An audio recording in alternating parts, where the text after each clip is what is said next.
I'm happy to present today a very interesting paper and one more actually. So 2 feasibility studies on a topic that is on its way to becoming a really hot topic, electrophysiology interventions guided by cardiovascular MR.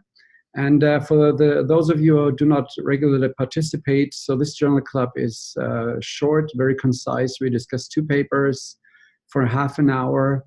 So we'll not go into very much detail. These papers are typically papers that are considered clinically relevant or announcing or basically providing an insight of something that soon will become clinically very important. The papers can, as usual, be downloaded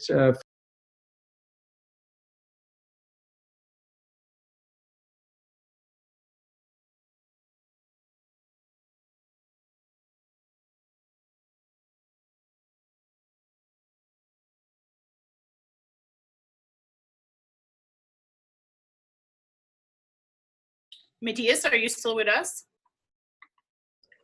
So, sorry, I was muted. So we have 2 papers today. Both of them are feasibility papers, and I want to thank the authors already for participating. So we have members from the King's College and from the Heart Center in Leipzig. So let me just jump into the first paper. And I hope you can see my screen.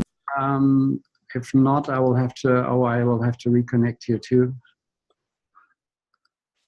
Okay, so the first one is called Epicardial electroanatomical mapping, radiofrequency ablation and lesion imaging in the porcine left ventricle and the real-time magnetic resonance imaging guidance and vivo feasibility study.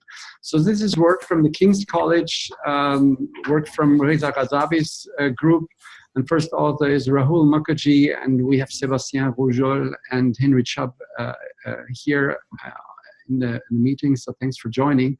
So what is this paper about? In general, it is an early feasibility study for looking at the ability of MR to guide electrophysiology intervention. And in this case, specifically ventricular ablation. For those of you who know about this area a bit, this is of course much more difficult than atrial fibrillation because sometimes these interventions are in patients with significant and hemodynamically relevant ventricular arrhythmia, and then they need devices, and so that's a different layer of let's say complexity. So what the authors did is they used a porcine model. So 6 pigs were used to just look in very, let's say it's a true feasibility study. So they looked at various new options of performing an EP-guided procedure in MR. So they used standard techniques. We're not going into detail with that. A standard sheath, an MR-compatible steerable catheter, and a recording system in a 1.5 Tesla scanner, and used an SSFP sequence to generate a 3D mesh model, and looked at. Based on these projections, the signal peaks were then acquired with an algorithm, and the positions were fed back to the platform. It's so-called ICMR Platform from Siemens. So the 3D ECG-triggered SSFP sequence is using standard parameters, around 100 slices to cover the entire heart. Segmentations were loaded on the ICMR platform, and thereby creating a roadmap. And during the procedure, they performed a real-time intracardiac electrocardiogram and generated epicardial voltage maps. And then they performed ablations, and then during the ablation, they performed thermometry. So they basically measured with a sequence, and you can read about the detail in the paper, to track the change of the temperature. So this is quite a complex technique, and this is certainly not yet something that is clinically useful, but MR can be used to measure temperature, and also fast enough so that temperature changes during such a procedure could be tracked. So the authors also performed a protocol to actually calculate the accumulated thermal dose, so that they could actually see what how much dose was applied, and made sure that the ablation provided enough energy to perform an ablation that is eventually efficient. So native T1 mapping was performed, just as late gadolinium enhancement and histological analysis, so basically the due diligence. So what did they find? So first of all, the total time of the complete mapping procedure initially was about half an hour, and then went down to 20 minutes. So that's good. And with the real-time monitoring of the impact of the ablation, so thermometry and dosimetry, could also be acquired in all of them, and the successful application of the therapy could be verified. Then the lesion quantification or lesion verification with the native T1 assessment also was successful. When they compared it with histology, they could also, of course, co-locate that. So this figure basically gives an idea how this looks like. So number one is basically an ECG recorded in the MR. So this is just to show that it's really possible in the MR to acquire a sufficiently accurate and sensitive ECG. Then here, B shows an ECG acquired during a low voltage procedure, and you can see that the signal to noise ratio here is about a 10:1, so which is also probably sufficient for clinical applications. Panel C shows an epicardial activation map in a sinus rhythm, so you can basically track where, so just to show that it's possible to acquire these maps in the MR magnet. Then number D is an epicardial voltage map with a threshold set that would be used clinically, and E then gives this voltage maps between 4 and 8 millivolts. So that's what you would encounter in clinical settings, where as a guide to then move in this three-dimensional space around. Here is an example, so in this figure, of the thermometry. So you can see over time the increase of the temperature can be tracked. These images, these temperature maps, of course, are very coarse, but they matched very well the lesion that was found later on. Here are examples of the native T1 maps, where you also can visualize the injury. Interestingly, they found an expected increase of T1 during the ablation caused by likely edema, but also in the central portion of the lesion, a drop of T1. That is, for my taste, mostly due to local hemorrhage and thrombosis, which would perfectly well explain that. So in a nutshell, this paper shows in these 6 pigs, so this is not a study, so it's not so much about the results, that it's feasible to acquire sufficiently accurate ECG, generate maps based on a 3D mesh, and use this to guide a ventricular ablation procedure that can be monitored in terms of the acute energy given through the temperature, and also through the injury measured by T1. And I didn't talk too much about the T2 and the late gadolinium enhancement, but of course that could also be done. So the bottom line of this paper is these data show that there's still a lot to do, but that the key elements of an EP procedure for the ablation of a ventricular arrhythmia focus, that the key elements are available, and this procedure is technically feasible. So with this, I would like to stop for a minute and then ask Sébastien Rougeol as one of the authors and Henry Chubb as one of the other authors. Reza, I called Reza, he's currently in Toronto, so he's with his family, so I said he should stay with his family, but and as we have the other authors here, so I didn't think you would necessarily have to join. So Sébastien, Henry, if you would unmute yourself and just give your impression, how difficult was that actually to perform this? Is this something that feels like it could be done in patients, let's say in 3, 4, 5 years? Or do you think that's still so complex that much more research is needed on the basics and on the system setup before we can even think of that? Sure. Sébastien, shall I take this question? Can you hear me okay? Yeah, I can hear. Excellent. So I think that's a really crucial question, whether we can get this into a clinical environment. So my background is an electrophysiologist, and this study is really, I think there are two key things which are new about this. We know the Sunnybrook group and so on have done endocardial mapping of ventricular scar in an animal model as well. But the key thing here is that this is now a system based on Siemens, so they're a new player in the active MR-guided EP arena. And also this is in the epicardial space, where we've got a lot more room to maneuver.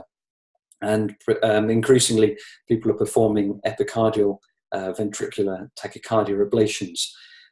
So in terms of taking it into the clinical arena, the technology itself is advancing very well for MR-guided EP. I think the biggest barriers are the ancillary equipment that we need in order to ensure patient safety, and also the ancillary equipment to match those elements that we have available. And the two things I'm thinking of in particular are the 12-lead ECG in the MR environment and having a defibrillator.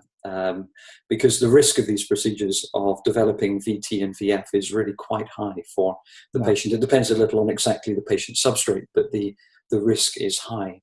Yeah. So I think those are the two key elements that we have been told for many years are on the brink of being developed, but are not quite there yet. I know Erhard Schmidt has been working on that for quite some time, and it's getting closer, but we still don't have a solution that is close to being FDA approved or CE marked to allow us to tell the regulatory boards that we have this ready for patients. So we're working on that to work alongside it.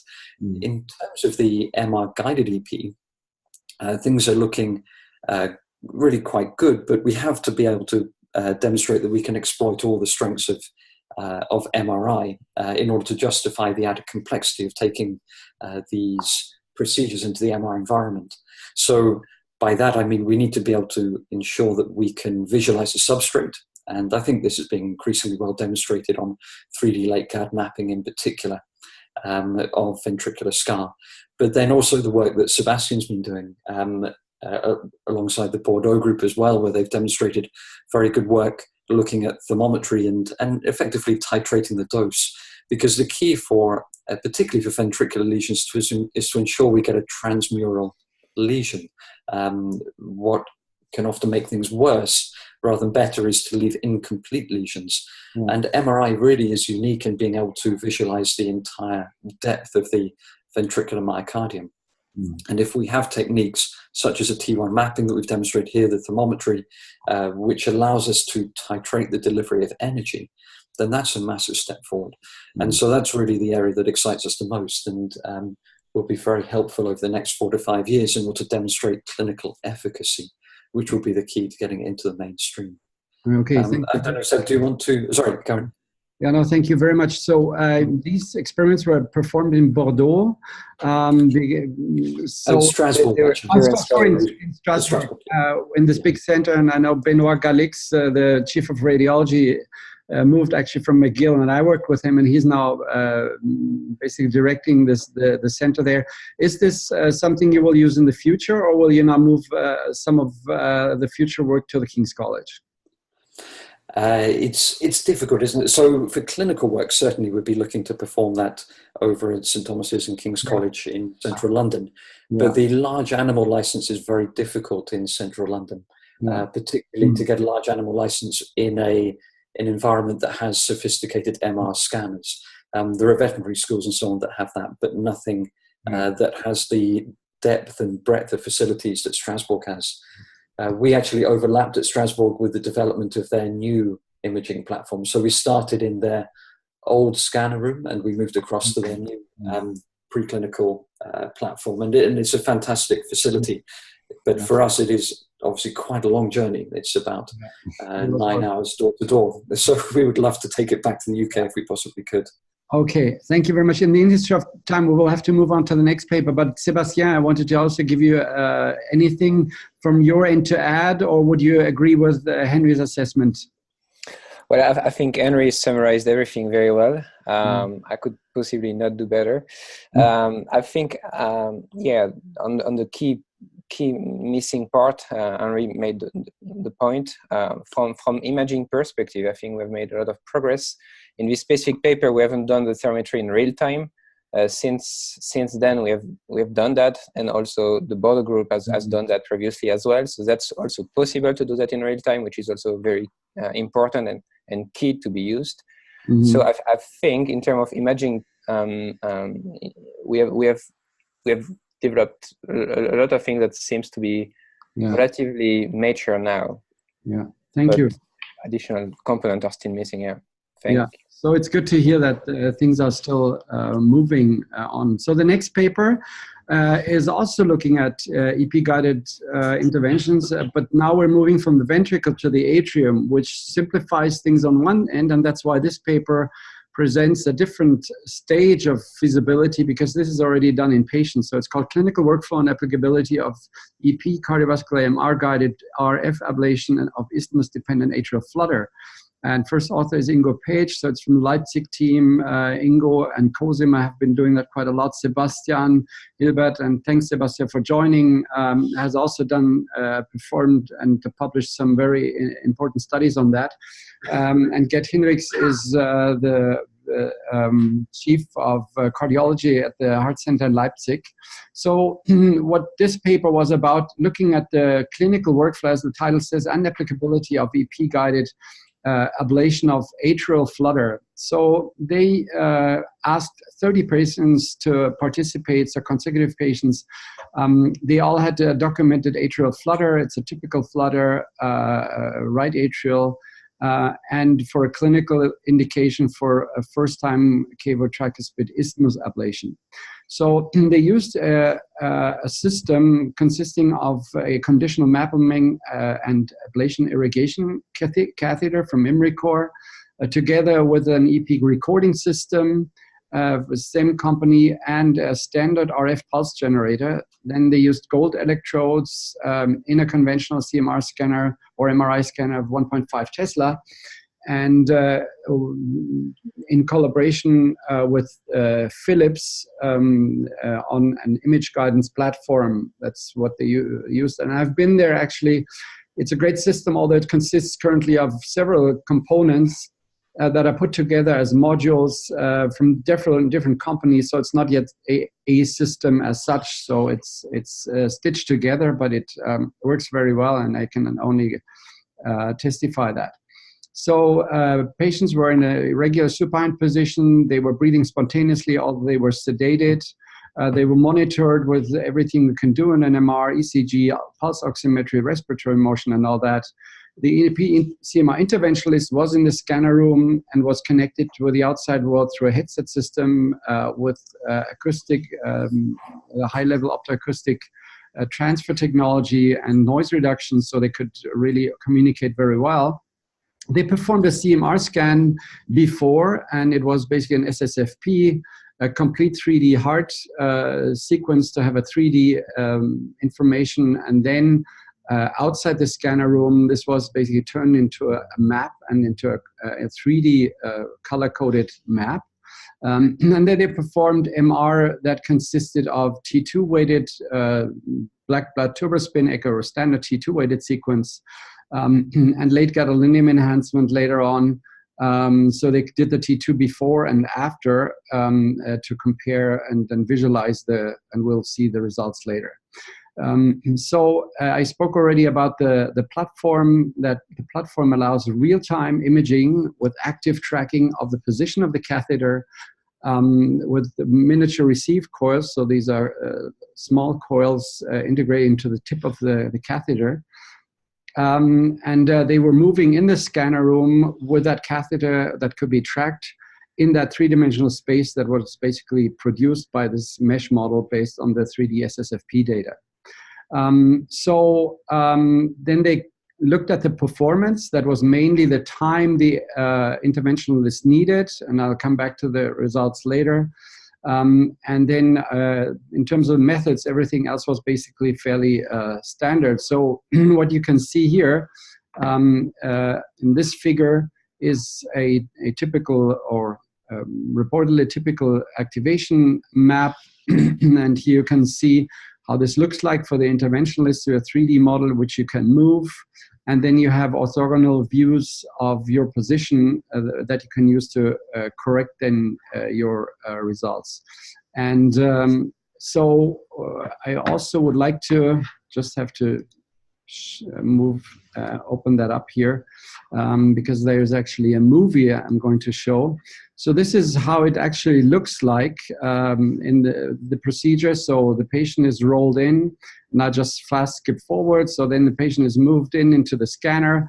And here you see the outside crew looking at the 3D images. And while Ingo is reconstructing the 3D space, this is the EP electrophysiologist in the scanner room. And you can see he can access the groin of the patient. It's not extremely comfortable. It's not a position you want to stay in for half a day, but definitely for the procedure, it's okay. So then the EP electrophysiologist, so the electrophysiologist will perform the procedure under visual control. And you see you have both the ECG and you have basically the three-dimensional space. And if in case you have to apply another catheter, that's totally possible. So the system works completely integrated with the MR images, and you see the quality of the ECG is sufficient to so that the EP specialist can do all that, while the team outside helps with adjusting the position of the 3D model in space, and of course is available in case something else would have to be done. So that is how it works. Then they have another movie here. I'll just very quickly go through that. So where the procedure is, and you can look at it in the supplementary material, but basically what you can see here is that the position of the catheter can be tracked. So you see that little stick moving around. And this is what can be used then to control and to find the right position. So using all that system and that fancy imaging, what did they find? So first of all, there were no serious events, which is already very important. The primary success rate of this intervention was 93%.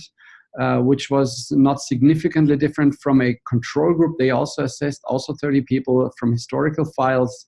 The recurrence rate was 0%, whereas in the historical files it was a little bit higher, but roughly we can say this is definitely comparable. Given the limited sample size, we can say that there's no real difference in terms of the eventual clinical success. Looking at the patient demographics between the control group and the patient, there was not much difference. Here's an example of an ablation as it looks like during the intervention. So you see the points where the ablation was already performed, and here you can see that the flutter, which is visible here, was not visible here. So in this case, this was important, although I think half the patient had, roughly half had a cardioversion before, but actually in sinus rhythm. So looking at the performance or the duration, we can see that while the general metrics were very similar, there was a significantly shorter coronary sinus cannulation time, which indicates that the actual procedure may be faster. What they also assessed was how much experience is needed, and based on fancy calculations, they report that 12 procedures are probably what makes an EP guy an EP CMR guy. So that's not very much. That would allow someone who is a trained EP cardiologist to relatively fast transition into a scanner room. So there are additional information. So, for example, that over time the entire procedure duration was shorter. So there is definitely a learning curve. So in a nutshell, this paper to me says, yes, it's clinically feasible. I think the whole system still needs, let's say, to become a real system and not having been basically stitched together by several components to make it attractive for new centers. But we can say that CMR can apparently be used. It's free of radiation. You can directly visualize the lesions. You could maybe in the future, even during the procedure, as we saw in the other paper, monitor the actual energy applied, and you can control right away after. And here's a nice example in figure 5 where you see in A, you see the atria before the procedure, and then you see the same picture and you can see the white area indicating edema. And there's a color-coded presentation, so we can actually look at the success. So I could imagine that if refined a little bit more, this would help to do this maybe more efficiently. So I think as a great paper, and having been there and seen that myself, it feels like something that should be done way more often, hopefully finds its way with all the limitations I mentioned before into clinical reality. So Sebastian is on the call. Thank you very much for joining, Sebastian. You have done a lot of work on that. What is your view on the current status of atrial fibrillation in MR and EP guidance, and the near future or midterm future with respect to clinical applications? Yeah, thanks for having me. I hope you can hear me. Well, we are actually quite happy with the current state, but for an EP guy, atrial flutter is certainly not what we would like to do with the system. So atrial flutter is an anatomical based ablation procedure, and to tell you the truth, you don't really need a CMR system for that. So we would really like to advance this into atrial fibrillation and ventricular tachycardia, because those are the tachycardias that will be targeted in the future for substrate reasons and so on. So as has been said before, we are still limited by having just one catheter, which has not been tested in anything besides the atrium. Or at least for patients, and for other indications, we would need a 12-lead ECG, and we would need an external defibrillator. So we are currently evaluating a 12-lead ECG, which is quite promising. We still don't have anything with regard to a defibrillator. But as you have seen from the learning curve, this actually can make its way into routine for atrial fibrillation for atrial flutter procedures for anyone who wants to do that. If this is, it is certainly feasible, but if this makes sense from a clinical point of view for atrial flutter is another topic. We are, however, quite happy with how this works, and we will most likely implement this into clinical routine starting Q2 of 2019, when the Imricor company has the CE mark on the catheter. So that's what we are currently planning. Thanks for this additional information. And with respect to atrial fibrillation, where do you see the future here? The problem here, actually, there's two problems. One is we need to move somehow to the left atrium, which means transeptal puncture, and there's no device yet on the market or even in development, or at least we haven't seen one, that makes transeptal puncture feasible. Because right now you have a long needle, which is about 96 centimeters, stainless steel needle to just puncture the septum. There is work to do this with carbon fiber instead of stainless steel, but it's not there yet. But if we can move to the left atrium, then it will not take very long, I assume, to actually do atrial fibrillation procedures. Okay, thank you. Any other questions to Sebastian and Henry? So either speak up just or write something in the chat, then I can basically transfer that. Can I just add one very quick comment? This is Henry here, just about the transeptal puncture. Just sort of taking off where Sebastian just mentioned there about the need to for the equipment necessary for that. And I know that Imricor were developing that capability, and there's still that question on the line. We did do transeptal punctures using carbon fiber tip in an animal model using an actively tracked steerable sheath and a carbon fiber tipped catheter. It was technically quite difficult using that precise type of equipment, but I think people are looking into it, and hopefully that will be something that once we get going clinically, as the Leipzig team really are blazing the trail ahead for us, hopefully they'll have the funds and the means to get that developed. Yeah, thanks for that additional information. And also, as far as I know, that is the feasibility studies for MR-compatible defibrillators is also advancing. So we also hope that on that end, so it's just a 12-lead ECG which would still be on the wish list. But it looks to me like that we are moving. We're not there yet, but we're moving. And so thanks to both of you, not only for joining today and discussing that, but also for basically pushing the limits here and explore what we can do in the MR, because that would be a true game changer. So thank you again, everybody. So before I let you go, we're already over the top of the hour, so I'm sorry for that, but there was lots to show and discuss. I wanted to briefly point to 3 other papers that I posted on the GMCMR Journal Club website.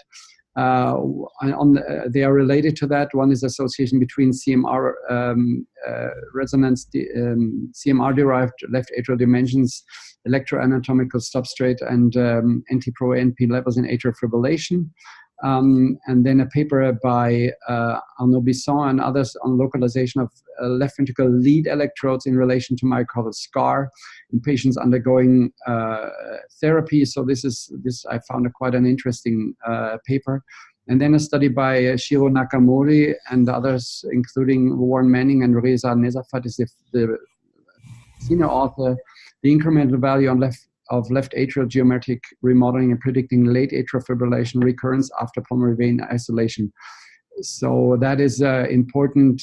So the way, an attempt to predict the outcome of these procedures by looking at the sphericity and other markers of left atrial size and shape.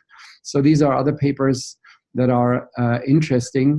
So next week there will be no journal club, so we'll do this from now on in a bi-weekly fashion. So just so next week you don't miss, you don't come and then you see nothing. But in 2 weeks, so that's November 20, we will discuss anthracycline-induced cardiomyopathy or other cardiotoxicity inducing agents.